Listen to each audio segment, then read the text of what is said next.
개혁에는 어떤 개혁이 들어가야 되냐면 저는 신학관이 바뀌어야 된다고 생각해요. 현재 우리 기독교에서 가지고 있는 그 신학은요, 굉장히 좁아요. 그래서 도마라는 사람이 쓴 복음서가 있는데 이건 성경, 지금 현재 정경 있잖아요. 성경책, 우리가 보고 있는, 보통 알고 있는 성경책 그 정경에는 속하지를 못했어요. 이 도마라는 사람은 어떤 사람이냐면 예수님이 십자가에 달려 돌아가신 다음에 부활해서 딱 나타났는데 다른 제자들은 예수님이 내가 예수다 하고 나타나니까 다들 예수님 근데 믿어도 되나?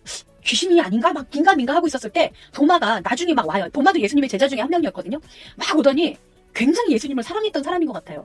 하던 일을 다 뿌리치고 막 달려와가지고 당신이 진짜 예수라면 내가 그 십자가 자국에 손을 넣어봐도 되겠습니까? 물어봤어요. 그러니까 예수님 넣어봐라 라고 한 거예요. 그러니까 이제 도마가 이거 넣어봤죠. 이제 예수님을 이제 확인을 한 거예요. 확실하게 보고 자기는 이제 믿고 싶었던 거죠. 예수님을 안 믿고 싶었던 게 아니고 진짜 이제 확인하고 싶었던 거죠. 그래서 어쨌든 그 제자예요. 그 도마. 그 도마는 그 일로 굉장히 유명해요. 기독교 안에서. 그거 외에는 사람들이 도마가 어떤 일을 했는지 잘 몰라요. 그런데 도마는 굉장히 팩트 위주의 사람이었었어요. 굉장히 사실적인 현실적인 사람이었기 때문에 예수님이 그 사역을 하시던 그 당시 때에 다른 제자들은 그냥 가만히 듣고 있었던 것을 도마는 그 어록을 다 기록을 해요. 그게 도마 복음이거든요. 그런데 거기에는 성경에 나와 있지 않은 예수님의 다른 모습들이 많이 있어가지고 이거는 다른 제자들은 막 마태, 마가, 누가, 요한 이런 사람들은 그런 얘기를 안 썼는데 다른 제자들하고 쓰는 내용이 너무 다르다. 이래가지고 정경으로 지금 성경으로 채택받지 않은 복음서인 거예요. 제가 왜 이 도마복음을 말씀을 드렸냐면요. 전 세계가 지금 믿고 있는 이 성경이라는 책 자체가 물론 진리이겠죠. 이게 진리고 여기 이 성경의 본질을 따라가다 보면은 진리를 만날 수밖에 없는 거는 맞아요. 그런데 신학자들이 이 성경을 모으고 이거를 정경으로 하자. 이건 빼자. 이건 이렇게 하자. 라고 했었던 그 사람들의 사상에서 벗어나지 못한 성경책이라는 거예요. 현재 이 성경책이. 그거 외에도 70인역이라던가 도마복음이라던가 또 다른 외경들이 되게 많아요.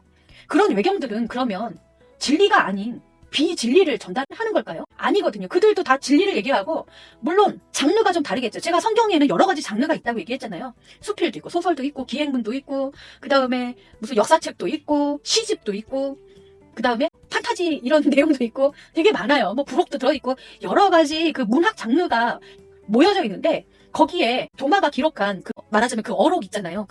예수님이 했었던 그 수많은 말들을 기록해 놓은 기록물이잖아요. 우리 지금 같으면 녹음기가 있고 무슨 막 이런 게 있지만 그때 당시 때는 도마같이 꼼꼼하고 섬세한 성격의 사람이 기록을 한 거를 뭐 왜 안 채택했나 모르겠어요. 어쨌든 그런 식으로 지금 현재의 신학 자체가 굉장히 한정돼 있기 때문에 저는 제2의 종교개혁은 이 신학이 바뀌어야 된다고 저는 생각을 하는 사람이에요.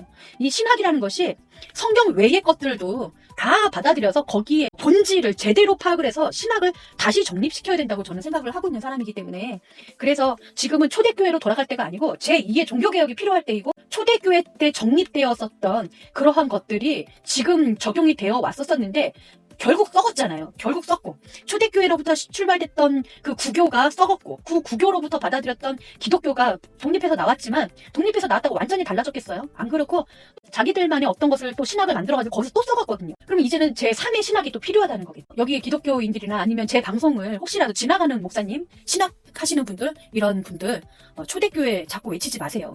성도들은 초대교회에 대해서는 그냥 되게 좋았던 시절, 과거에 그랬던 시절, 기독교가 그랬었는데 그 시절 너무 그립다, 이걸로 그냥 끝나는데 적어도 신학을 공부하시고 하셨던 분들을, 그리고 목사님들 이젠 초대교회 얘기하시면 안 됩니다. 초대교회 얘기하고 싶다면요, 성도들에게 초대교회에 좋았던 점과 안 좋았던 점을 정확하게 분별하게 해주시고 그 다음에 초대교회에 이러한 점은 좋았었기 때문에 우리가 그건 본받고 이러한 것들은 안 좋았었기 때문에 이런 것들은 우리가 다시 우리 기독교 안에서 다시 이 과정을 밟으면 안 된다, 이런 거를 정확하게 좀 알려줘야지 되는 거죠.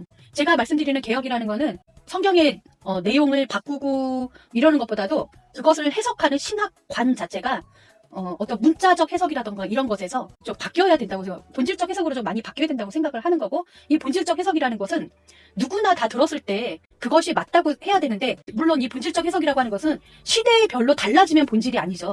시대가 달라지고 환경이 달라지고 한다 하더라도 본질은 같아야 되는 거예요.